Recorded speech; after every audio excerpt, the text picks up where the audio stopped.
Okay, we're ready to go.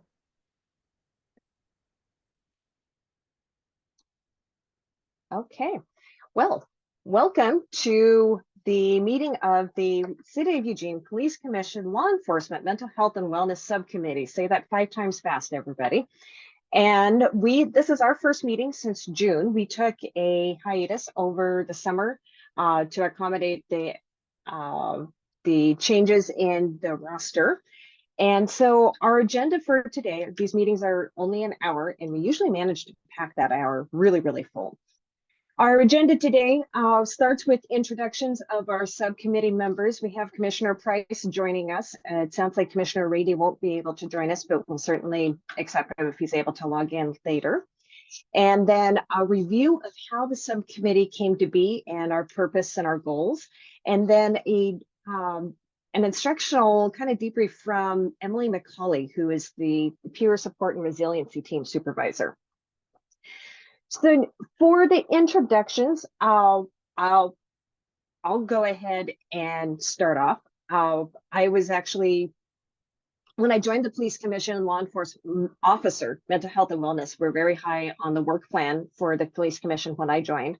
And there, what I could see, there hadn't been a whole lot of forward progress. There had been some presentations to Police Commission, but nothing that could be counted as an action or anything tangible that could be considered a success or a win. So during the city council meeting, we actually got, and I'll go into that part of it later.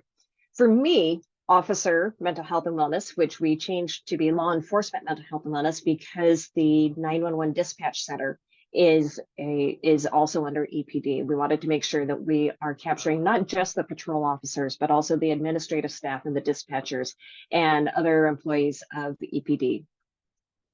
So for me, it's always been fascinating for me. I come from a blue family. I've got several law enforcement folks in my family, and I work in healthcare for my day job. And so it seemed like something we wanted to have. Oh, and thank goodness we have Commissioner Rady too.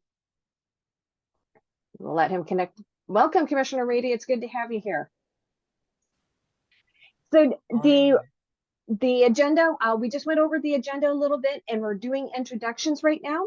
So why law enforcement mental health and wellness matters to you, and then what strengths or interests do you bring to the subcommittee? I think my biggest strength that I brought to the subcommittee was not knowing what a subcommittee was or what it does. And so we've kind of had the opportunity to build it from the ground up. Dr. Booker, do you mind going next? You're muted, sir. Oh, thank you. My name is Dr. Silky Booker. Been on the commission a little over going on 2 years now, I believe, for however long we've been starting this subcommittee. It matters to me because, again, I have law enforcement people in my family as well. And I also see the need to also deeply understand the historical significance of law enforcement as it pertains to the Black community and policing. And then the strengths that I bring is my historical perspective as well as my military 15 years of combat service to this country with 4 deployments and understanding stress and how waking up every day knowing that your life could be on the line can affect your mental health, and understanding how that translates to law enforcement and the job that they have to do every day to protect our community. So this is the strengths that I bring to the table, and I look forward to working with you on continuing to advance this committee. Thank you, Dr. Booker. Commissioner Parham. Yeah, I'm William Parham. Outside of this, I facilitate healing circles, and I'm the chair of a crisis committee for a healing circle organization that provides healing circles all over the country for people of color, specifically people who have a lived Black experience. And so that's one of the reasons that brings me to this, as well as the fact that I am the sibling of a police officer. I have a brother who's a sheriff in Contra Costa County.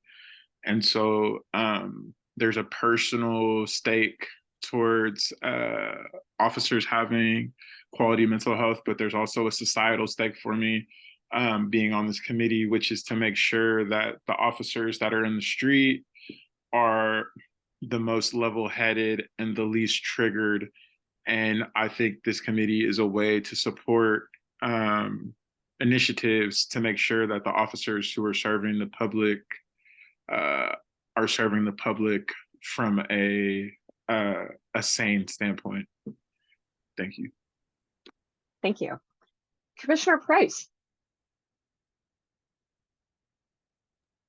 I think I unmuted. Can you hear me? Yes.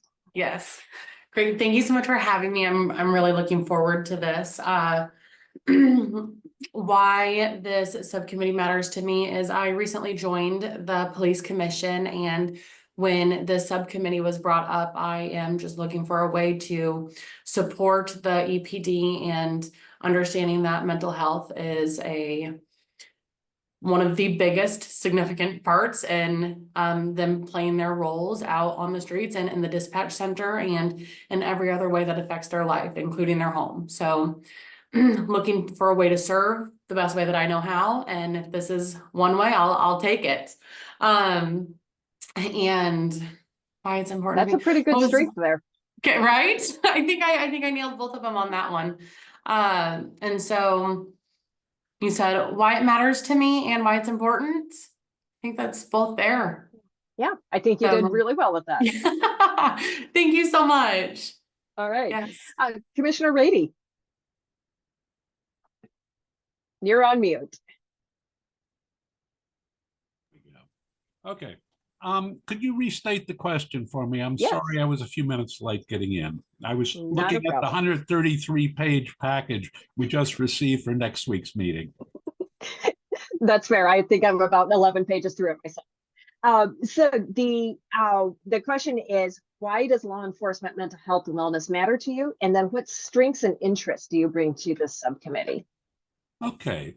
I had a kind of Damascus Road event happen to me about a week ago, looking at this very question. And I consulted with my wife, who has 18 years or so in mental health work. And it opened my eyes to a few things I had not realized before, is I had looked upon mental health of police officers primarily as a means by which to protect the public from officers who had suffered stress on the job and were consequently not entirely safe. And I realized that the point of mental health work should be to support the mental health and well-being of the officers. And by doing so, should accomplish those goals that I was looking for in the first place, but not seeing mental health as a tool to scrape away unwanted persons, but rather a tool to help those persons doing the job to stay well and do the job well. My background, I'm a military historian, and I have spent a good deal of effort both in studying about military psychology, because my generation is the Vietnam generation, and in talking to persons involved in stressful occupations and seeing what effects it has on their mental capacity and health.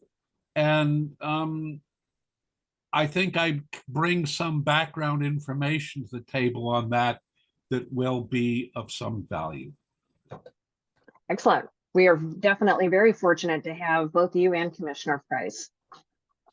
We'll move to the meeting minutes from our June 6th meeting. I moved to approve the minutes, and I really need Dr. Booker and Commissioner Parham hopefully to go along with that, since Commissioners Price and Rady were not present at that meeting. A second. Thank you. Dr. Booker, do you vote to approve? Yes, I vote to approve. Thank you. All right, got that little bit of business out of the way. So the review of subcommittee mission and our accomplishments and goals. Again, when I started with the police commission, we had a kind of nebulous, not super well-defined mission. And so during our work plan retreat last May, we voted to develop a subcommittee. And at the time, Commissioner Dominguez was the chair of the subcommittee. So we had, so February 9th was when we voted to create the subcommittee. And then during the May 6th offsite work retreat, by the way, I'm looking at the city council minutes, the agenda packet that was provided to city council in July of last year. And the reason why is because this is when police commission, at the time I was vice chair, and Chair Boggs and I presented to city council the police commission's work plan, as well as the proposal to have this subcommittee established. So the history on this was that we created the subcommittee per city council guidelines. We're actually not allowed to have a subcommittee that lasts longer than 6 months unless we get a specific approval from city council. So during our presentation to city council, I asked for a 2-year charter for the subcommittee. My stance on it was that 6 months felt a little disrespectful to the officers that we're trying to help, and also didn't necessarily present to the community how much we really prioritize this very important work. So at the March 9th meeting, Commissioner Dominguez said she was unable to chair the committee, and then I became the chair of the committee. This is actually a photo that Holly included in the city council presentation of us at that work retreat that was now currently Vice Chair Shivers and then Vice Chair Bonnie Dominguez, where we actually, when I told you folks during orientation that we kind of like threw a bunch of things at the wall to see what stuck, I really actually meant that. That's what we did. But during that, we agreed that we wanted to have a 2-year extension from city council. So at the city council meeting on July 19th, we presented this to city council. I was actually prepared for a little bit of resistance from them. And I was actually very pleasantly surprised that they unanimously voted to grant us 2 years. So we are now 1 year into our 2-year plan. And a lot of what we need to focus on today and next month is what we're going to do with our remaining year. So one of the things that has come from this, we have a police rest stop that started. We have one at the Cove Church, and I can't say that this was the work of the subcommittee because the subcommittee didn't actually make this happen. But one thing that I think that has helped show the community support for law enforcement mental health and wellness. It's such a mouthful, even I can't say it. But we are starting to get police rest stops installed throughout the community in Eugene, areas for the officers to be able to get out of their vehicles, sometimes have a snack, write their reports, and sometimes be away from some of the things that they're encountering on the streets. We also have been working with the chief to learn more about how other agencies conduct initiatives for law enforcement, mental health, and wellness. I actually had the privilege of interviewing the Bend Police Department, so over in Central Oregon. A lieutenant from their police department was gracious to speak with me and describe a lot of the initiatives that they have, things like the suicide tendency screenings, some of the heart health screenings. I'm actually very pleasantly I'm happy to report that Chief Skinner has implemented a lot of wellness initiatives here at EPD, including things like the physical screening, heart health screenings. I actually heard that of the officers who participated in that, it was entirely voluntary, but there were a couple hundred, if I understand, employees who actually participated in that screening. And it actually identified in 1 or 2 employees some urgent issues that had to be remediated immediately. So the chief has been very supportive of the work that the subcommittee does. He's also been very open and informational when he attends our meetings with what other police departments do, what could help our police department, and how we can help instill that. We've received presentations from Emily McCauley, who you'll get to meet a little bit later. We have talked with Pat Bentley, who actually runs the Critical Incident Debriefing Unit in Kern County, California. She is a licensed therapist, and so her team does nothing but work with the officers who have been through these traumatic events. And so she has very unique, very focused perspective on this that has been helpful to us. Chief Skinner has also put us in contact with the psychological firm that does the pre-hire screening, the pre-employment screening. So we got to view this, we got to review the survey that applicants will fill out. A lot of the questions that are asked of them. We got to meet with the psychologist or psychiatrist, I don't remember which, one of them that actually conducts these pre-employment screenings for EPD. And they shared with us their process of how to, it's not necessarily a qualifying a candidate versus disqualifying, but more of a would recommend for this particular position. So we've learned a lot in the last year, and I'm thankful that we still have Dr. Booker and Commissioner Parham who have been with us through this journey. In the next year, we would need to have some more tangible successes that we can present to City Council, since they did give us this charter. And so things that are currently under review is possibly making a recommendation to EPD, to City Council, to Chief Skinner, that EPD's policies, post-critical incident policies, align more with departments such as Hillsborough Police Department, where Chief Skinner came from, that have certain requirements for mental health screening or a check-in or an evaluation before an officer who is involved in a critical incident is released back to full duty. What we've always said with this committee and why we do this is because healthy officers make healthy decisions. And in our community of Eugene, we certainly don't want to see any repeats of George Massey, George Floyd, Sonia Massey, any of those things like that, because we want to be able to share to our community what we're doing to prevent things like that from happening, and also to make sure that our officers are prepared for things that could very well be triggering for them in many ways. And then we've also discussed a lot of the post-critical incident mental health evaluations. Again, we at some point will make a recommendation. We'll try to formalize that so that we can say that this is our formal recommendation. We'll run it through Police Commission, and then it will go to Chief Skinner. And that was a lot. Dr. Booker, Commissioner Parham, please help me fill in blanks, because I'm pretty sure I created a lot of blanks.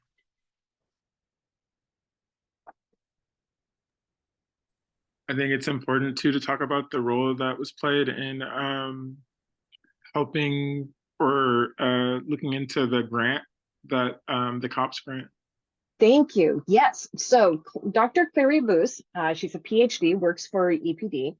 COPS, and Holly, I don't remember what COPS stands for, but there is a grant available for law enforcement agencies, and specifically to stand up a support mechanism for the officers, and as I understand it, forensic investigators and dispatchers. And so that's what I forgot to tell you, is what does success look like?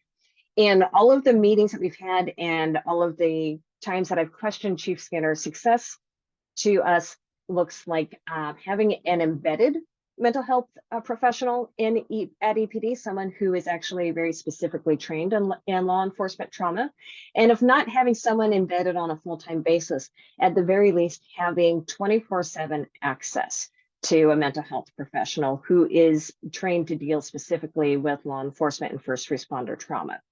Currently, EPD offers the Employee Assistance program, which is helpful to some extent, but it typically means that if something happens on the weekend, it's a critical incident, they have to wait until Monday morning at 8 o'clock and start making phone calls like the rest of us do to try to get in line to see somebody. So our version of success, what we would love to see is that there is someone who is available immediately for an officer that undergoes a critical incident. It's someone who has the training to deal specifically with that, and hopefully at some point is able to clear that particular officer to return to duty, or at least provide a flag or heads up or something if that particular officer should not return to the streets yet.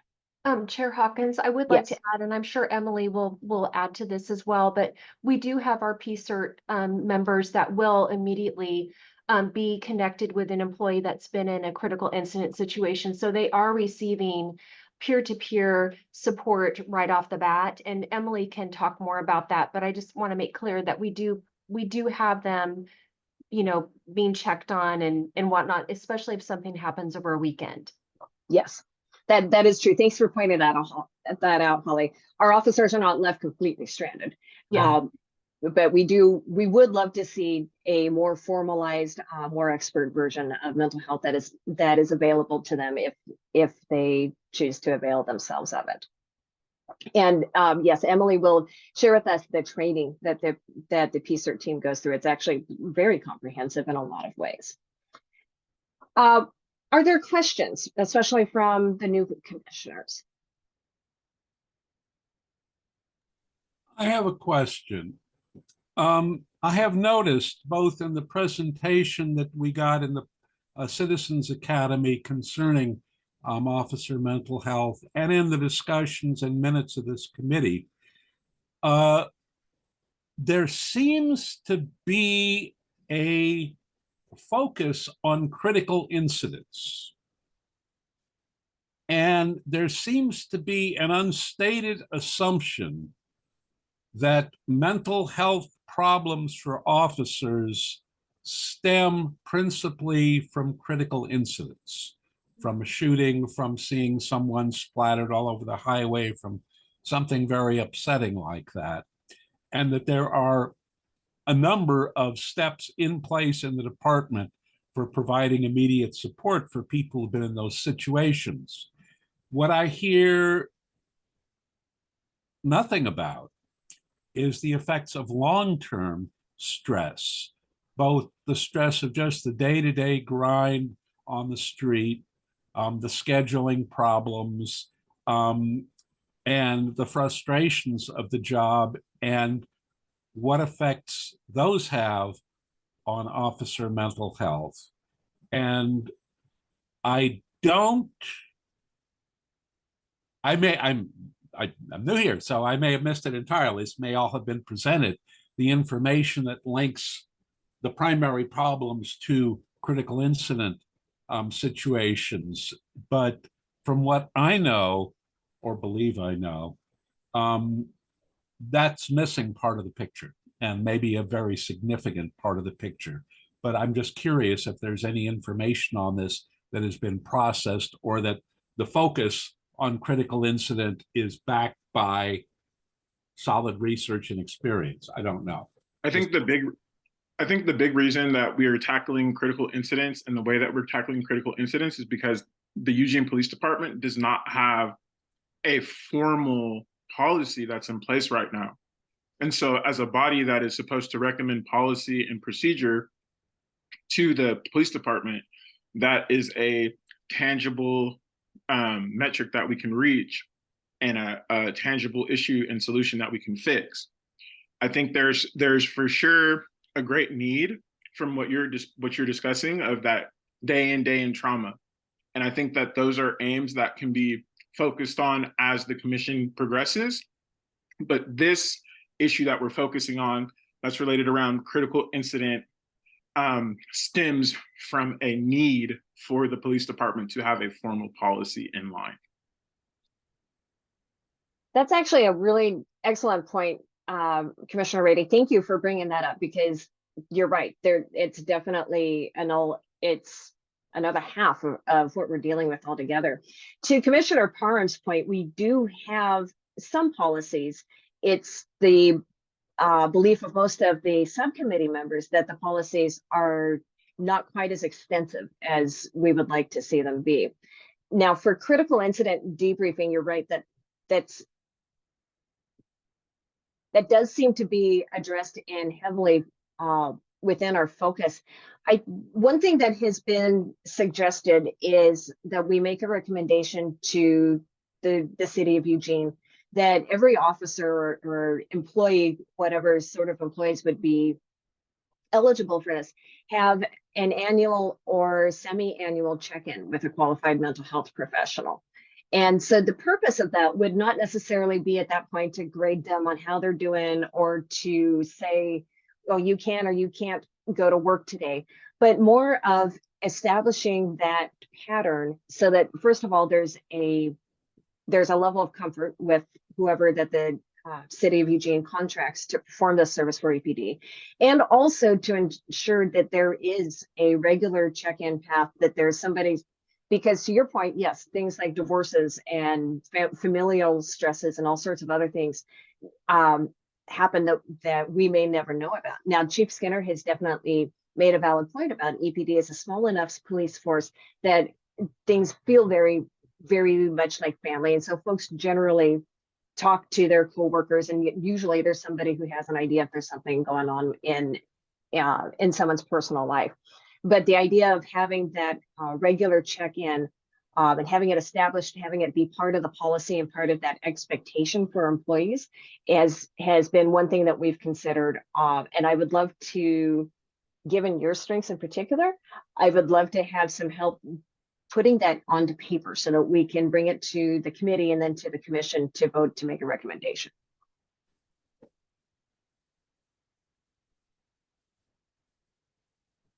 Yes, sir. Yeah. One thing I think I would like clarified on that is check-in. Okay, I'm Officer A. I've had a rough day. I want to go talk to the person. I check in with them. I tell them about what's going on, what I went through, and what I'm thinking about it. What then happens? Who gets that report? Does anyone get that report? Is that between me and the counselor? Or is that between me and the counselor and my sergeant and the captain and the chief? And because the point that was made to me by my wife very clearly, and is clearly and obviously true, there's screening and there's counseling. And if counseling becomes screening, it ain't counseling and it don't work. It does nothing for the mental health of the person involved. If they walk in and are told, okay, if we're going to check you out, and if you have certain things show up, you're off work, possibly temporarily, possibly permanently. You then get very different answers from the person. They are there under compulsion, and they are there under a threat of loss, and you will get bad answers, and you will get no progress on their condition, which is what it is we want to help with. On the other hand, the question is raised if someone says, I need to talk to the guy, I talk to the person, and the person goes, yeeks, this guy's in bad shape.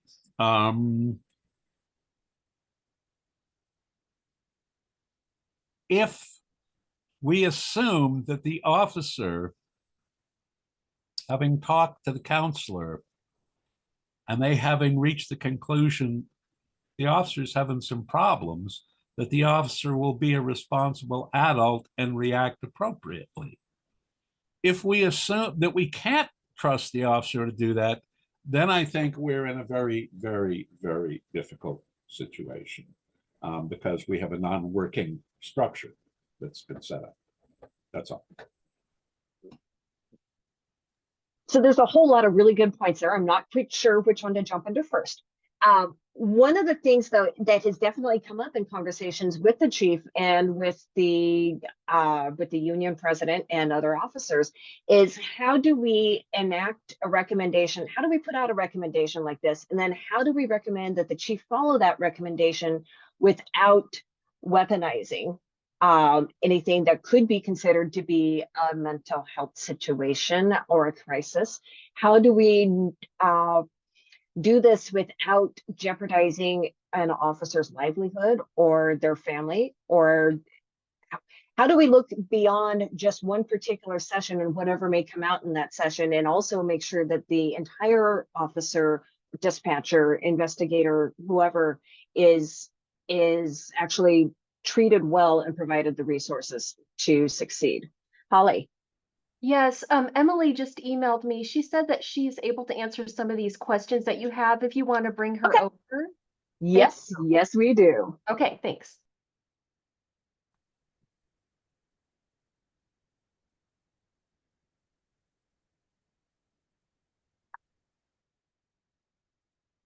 Emily, I think we've got you promoted to panelist now, so you should be able to speak.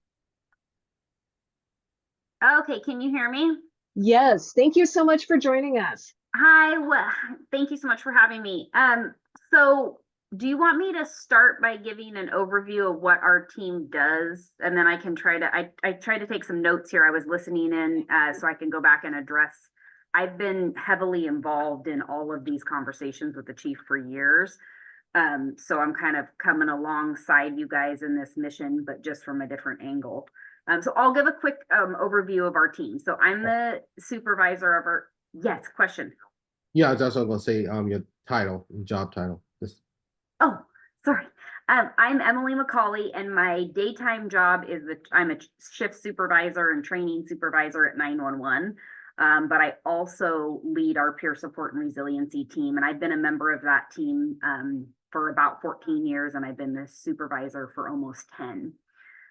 So I've kind of been in the mix long enough to know how it's evolved. It started very much as a reactive team where really we were just reacting to critical incidents and to trauma that our department members experienced, and we weren't doing anything on education or preventative care or on the front end to build resiliency in our officers. And that's going back 15 or 20 years ago. And that was kind of the model. 10 years ago, we started to make a pretty hard shift into the proactive piece of that. And so the two main missions that our team has is to provide peer counseling, and I'll talk a little bit about what that entails and some of the legal ramifications about that. And then the second one is to promote employee wellness. And when you say employee wellness, that's a big bucket. So that includes lots of things.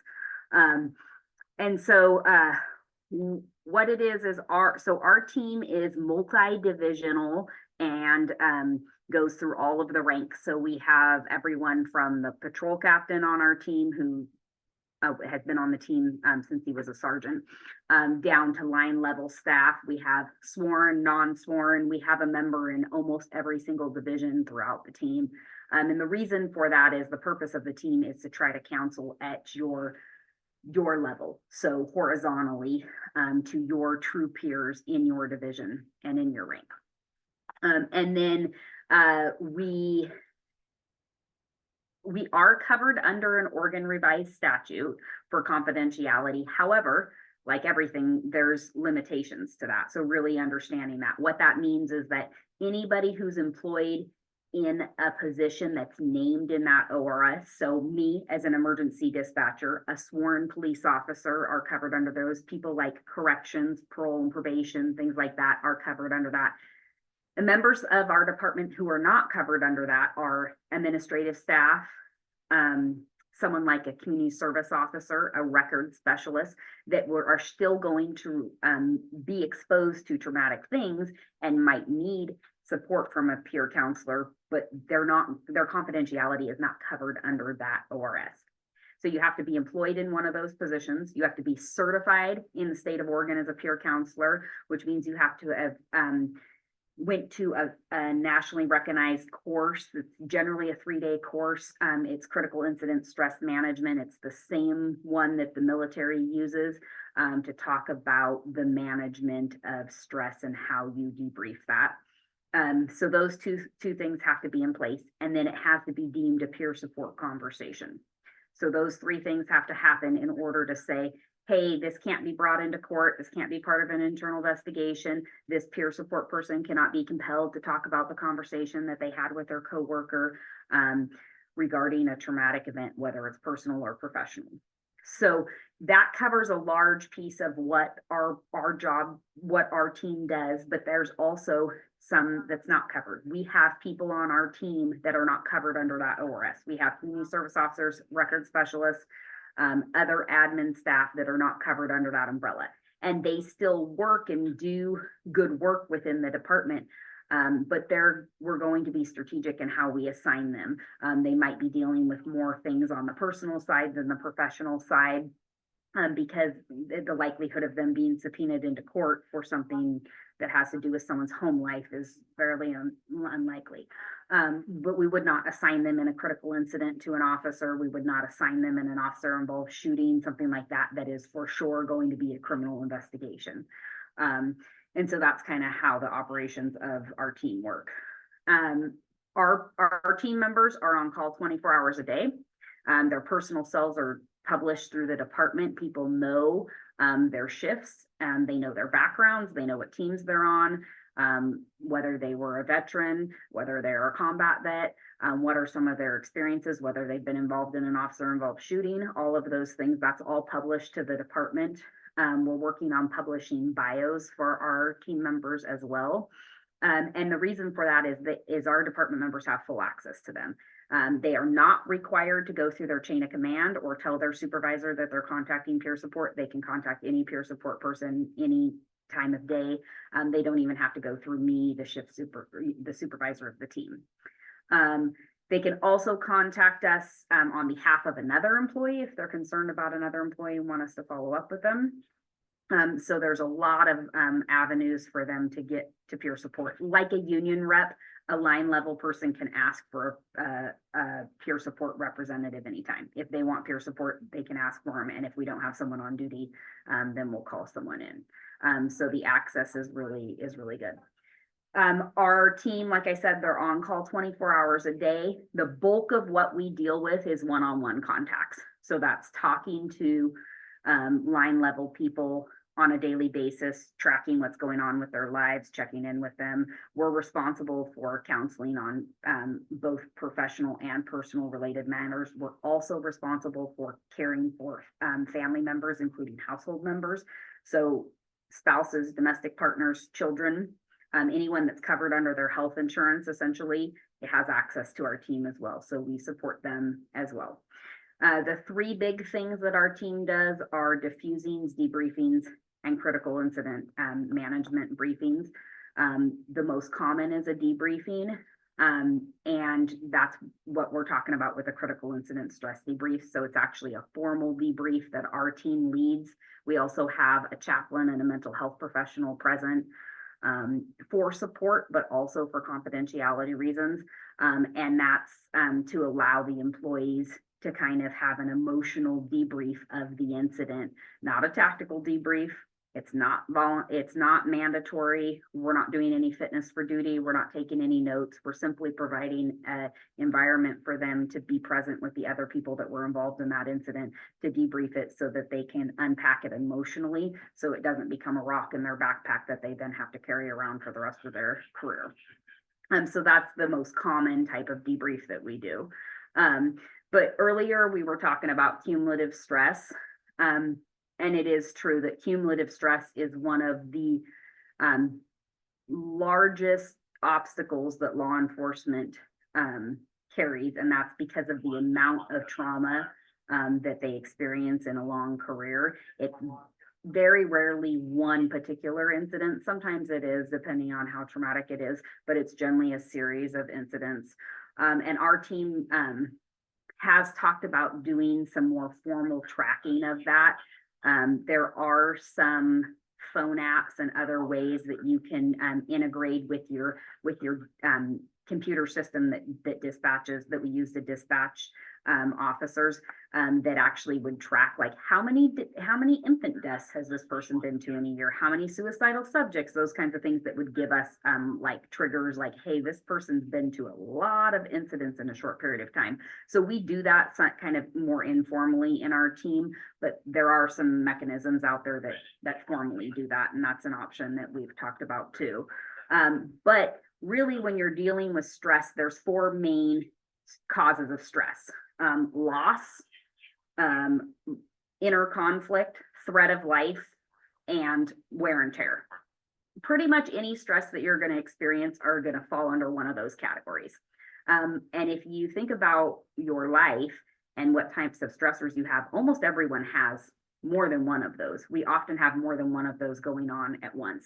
And what happens when you're dealing with cumulative stress and people that are experiencing PTS and other things is generally what's happening is they're overlapping all at the same time. And the more they're overlapping, the more likely you are to have what's called a stress injury, which generally is going to be some type of psychological injury that's going to have lasting effects, whether it's going to cause depression, anxiety, PTS, whatever it is down the road. And that's when you're in fear of that. So we really keep close tabs on people that are experiencing a lot of stress. Maybe they've had a loss of a loved one and then they have a critical incident work. Maybe they're going through a divorce and they're involved in an officer involved shooting, something like that. So really tracking on those and making sure that they're not turning into long-term illness that then needs critical intervention. And really our team are not mental health professionals. That's not what we do. We don't provide counseling in the sense that you think in a clinical sense. We provide support. And so even though we're referred to as peer counselors in policy, we're referred to peer counselors by the department, we're not truly providing counseling. We are assessing people, and we have quite a bit of training to do that. And we are assessing and referring. So whether that's referring them to counseling, referring them to other resources, referring them to rehab, referring them to lawyers, doctors, whatever it is that we think that they would benefit from, it's really getting them support. And so our people are pretty well versed in what types of support are out there. Everything from, we've had training on leave, protected leave through the city. We've toured rehab facilities in the area.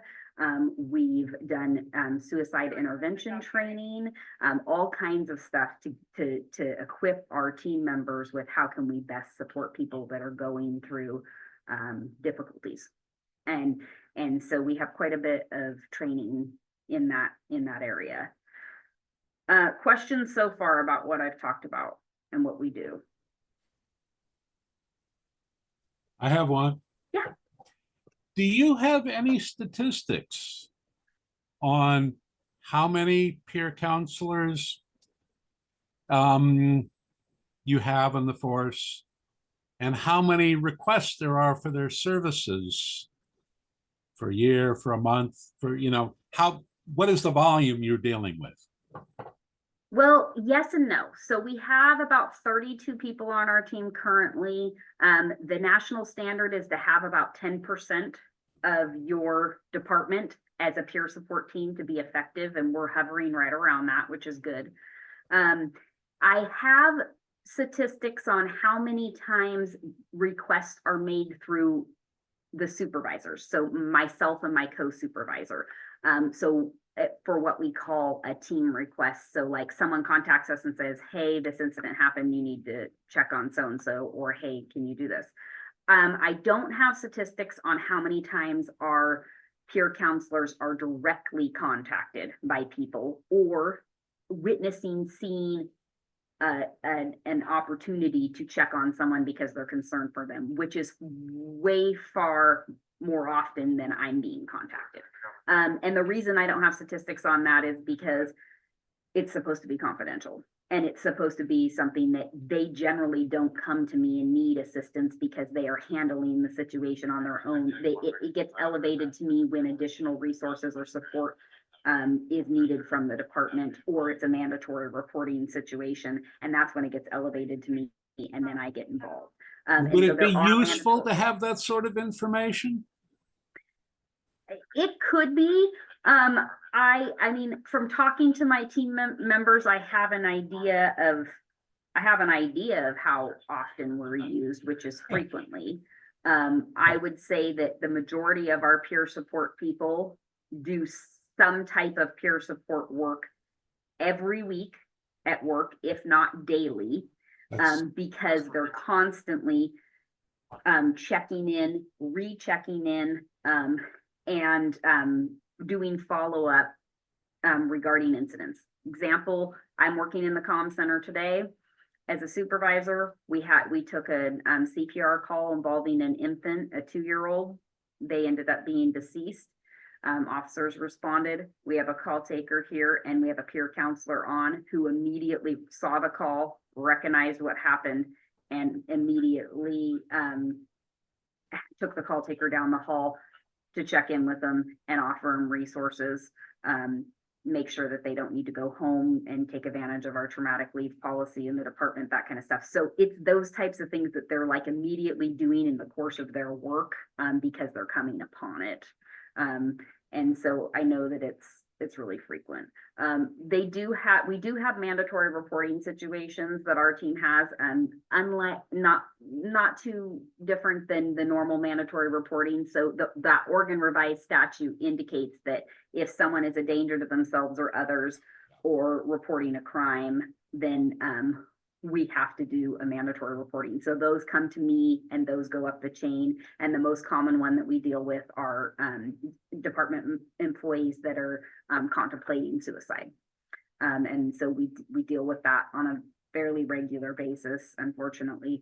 And so our team, handles that really well and have quite a bit of experience in that. My goodness, Emily, I should have actually started this meeting with you coming in, because you totally explained everything that I was trying to fish out of the recesses of my mind. Dr. Booker. Oh, yes. Miss Emily, given you have 14 years in the resiliency team and 10 years as a supervisor, can you identify some loopholes and some improvements that you feel are needed? So one of the things that I believe the department needs, and I've talked to the chief and senior staff about this, and it's actually what you guys were talking about, the recommendation of that formal policy. And there are a lot of pitfalls with that, in the sense that you have to be careful when you mandate mental health treatment. It feels different to people. When it's no longer voluntary, it gets tricky. And especially with law enforcement, where they feel like there's an opportunity for the department to say, you're not fit for duty. No one wants to hear those words. And when they hear fitness for duty, when they hear evaluation, they get very weary.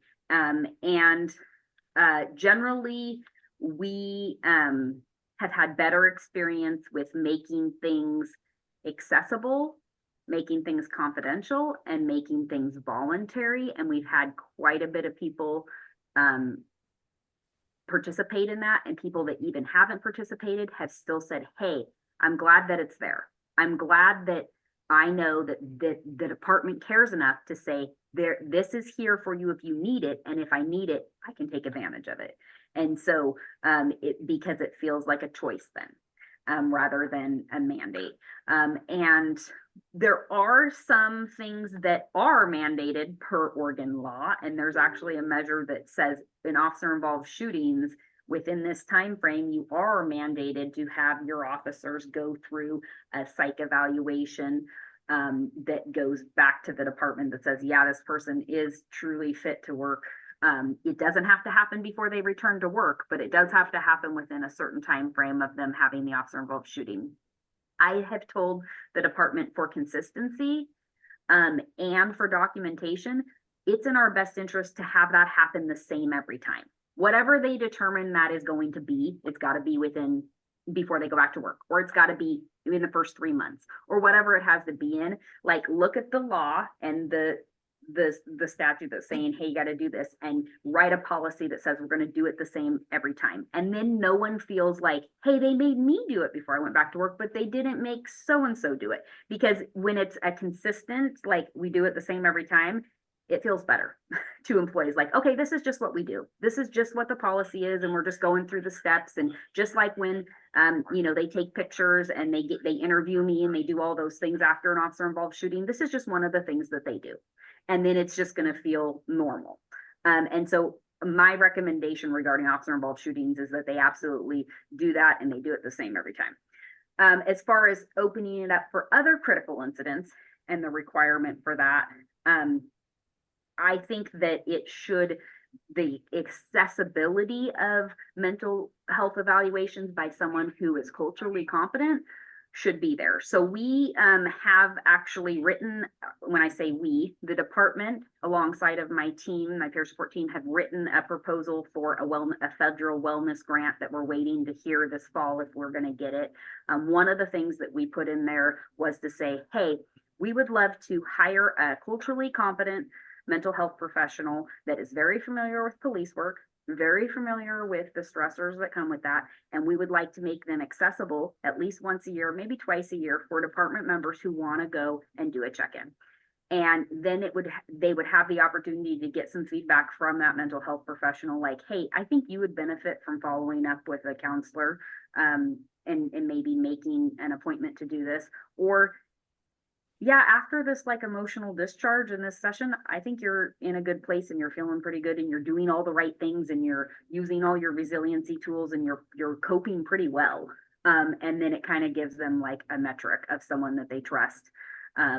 And so that's one of the things. One of the other things we talked about is doing just general wellness trainings for the department. And I'll talk a little bit about some of the ones that we're having this year already.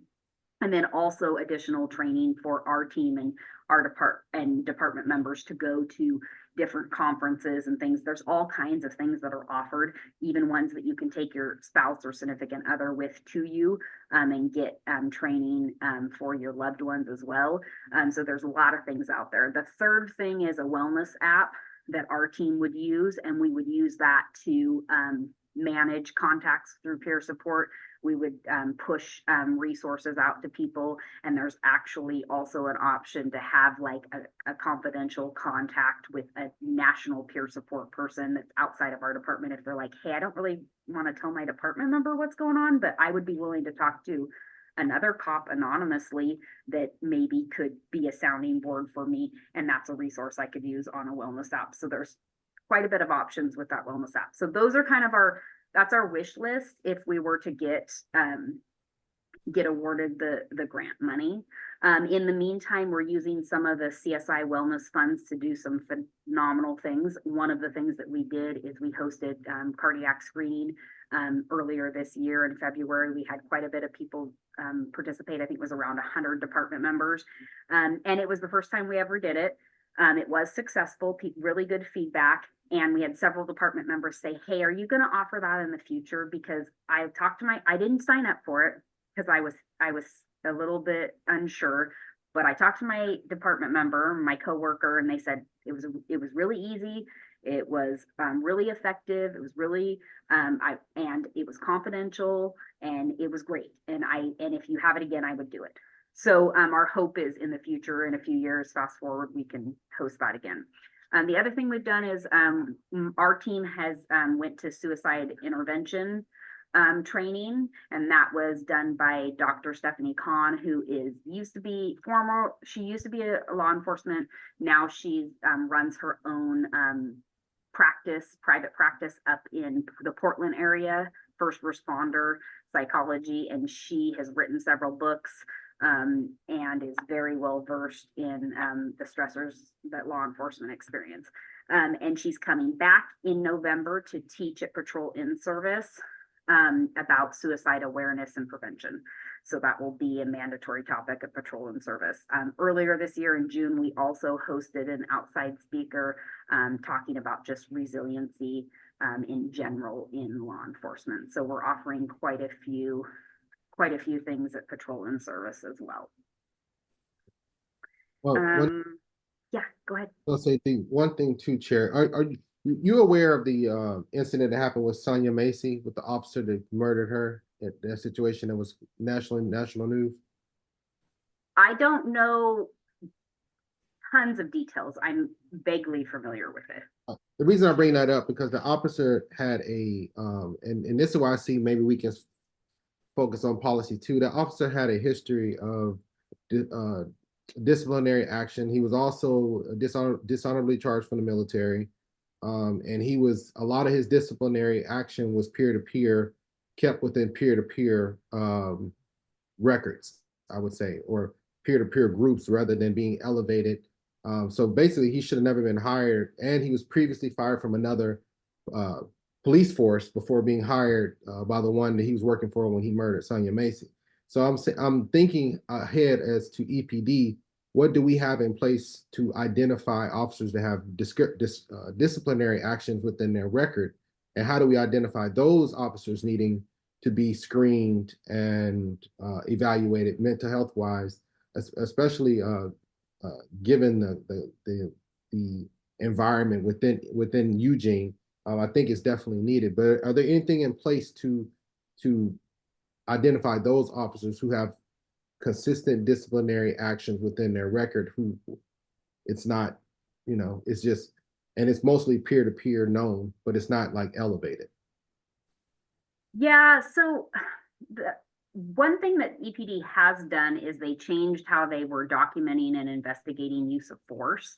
So that changed under Jepson. And so that's now going through our blue team system through the internal investigation. So that's tracked. And so they, like, for example, one of the things that they didn't use to track is they could draw their weapon, but unless they fired it or deployed it, it wasn't a use of force documentation. But I certainly think everyone here would agree that if a police officer points a gun at you, it feels like a use of force. Whether they fire it or not. And so they looked at that and said, we need to be tracking the use of force and evaluating what those look like on our policy. And so those are now tracked anytime you draw the weapon, point the weapon, taser point, gun point. My understanding is all of those are being tracked. So that was something that we changed. And one of the things that we talked about when we did that was the idea of an early intervention program. And some departments have this, and it looks a little bit different. But part of the purpose of that is to identify just what you're talking about, people that have kind of a consistent history of unacceptable behavior, whether it's use of force or other things, customer service, things like that. And then also to capture those people that are kind of a result of the wear and tear, where maybe they had a behavioral change where they're now starting to be short with the citizens, they're starting to have poor interactions, they're using more force. Like, what are the drivers behind that that are causing that? And the hope and purpose is, when it's low level, that there's actually other intervention from the union and from peer support to get them resources or additional training, remedial training, other things that will help to remediate that employee to get them back to a good place where they're a good, solid employee. And then those ones that they can't do that with, it's going down a discipline road. But the purpose of early intervention is not to discipline people. The purpose is to correct unacceptable behaviors and to make the employee healthy. When they can't do that, then it goes down the other road. And so from my understanding, that is still a program that EPD is interested in exploring. The person that was really kind of the driver behind that was trying to develop that, was our past DC, Jepson, who left the department. And so I think somewhat the idea died with her, but that's something that I, as a peer support supervisor, have a vision for it, and how would we do that? And we've looked into different phone apps and other things that kind of track statistics with that, but there also is tracking mechanisms in our IA system, in our blue team system, to track use of force and other types of complaints. So I think that's an option to do that. And we're kind of like halfway to those steps in some of the things that we do, but that's a program that would have to be developed and really looked at from every angle. So Emily, we're right up on time. I hope that you're available on October 3rd to come back and talk to us some more, because clearly we have a ton of questions for you. And I know Jack's got another question. I'm going to ask Jack to email that question to Holly to forward on to you so that you can respond to that, and then have Holly send it to the committee. But thank you so incredibly much, because you definitely have answered a lot of those outlying questions and provided a much more comprehensive overview of what EPD offers than I ever could. So thank you very much for that. Anytime. I'm always happy to answer questions or to join you guys for your meetings or whatever I can do. I have a lot of that kind of background just because I've been slowly a one woman advocator for a lot of these things for years. Yeah, I'm happy to answer any questions you guys Great. have. Thank you. October 3rd at noon. Hopefully we'll see you again. Okay, thank you. All right. And for the committee, we have just one more item of business. Because I am now chair of the police commission, I have felt that the optics of chairing that as well as the subcommittee hasn't been fantastic. So I am actually stepping down as chair of the subcommittee, and I am actually appointing Commissioner Parham to take on the chair position for the subcommittee. So I will work with Commissioner Parham to create the agenda for next month's meeting, and I'll still certainly be on the subcommittee. It just didn't exactly feel right to be chairing both at the same time. And so I will announce it at the police commission meeting next week as well. Any final comments from folks before we adjourn? I just need the same access that you have to these folks. Yeah, it's all the same thing with the email. So we'll definitely make sure that Holly has everything put together for that, because Holly is pretty amazing. Commissioner Price. Yeah, y'all have done an amazing job of getting people to come. So Thank you. Commissioner Price? Yeah, I just want to say thank you so much. This has been a very impactful, 61 minutes, and more information, the better. Emily was a huge help reading the minutes from the previous meeting and hearing her input, but then being able to actually listen on the information that we were talking about, and then her being able to supply, background concrete information, what they're already doing in the EPD. That is just phenomenal. I mean, we're really ahead of the game. So Feels thank good, you doesn't it? so much. Oh my gosh, it feels so great. Yeah. Yeah. So thank you. And then real quick, Dr. Booker, thank you so much for asking Emily what you or asking her what loopholes or what needs to change, because I was on the same page. Like, these are so great, but what else is wrong? So thank you for asking that question. No worries. Thank you. All right, meeting adjourned. We will see you folks at Police Commission next week. Thank you. Thank you.